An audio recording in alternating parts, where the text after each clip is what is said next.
Hi friends, তোমাদের সঙ্গে একটা ছোট্ট সারপ্রাইজ পার্টি শেয়ার করছি।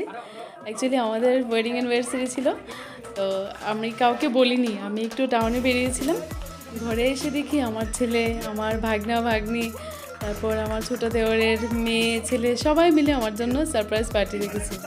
আমি জানতামই না। তারপরে হঠাৎ করে বলছে ছেলে, তুমি এদিকে আসো। ওর বাবাকেও ডাকছে, বলছে তোমরা দুজন এখানে বসো। ও মা, হঠাৎ করে দেখি সবাই মিলে কেক টেক নিয়ে একদম হাজির।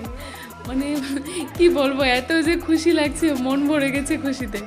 কারণ নিজের ছেলে বাচ্চা পার্টি সবাই মিলে যখন মা বাবাকে সারপ্রাইজ দেয়, তখন আর খুশির ঠিকানা থাকে না।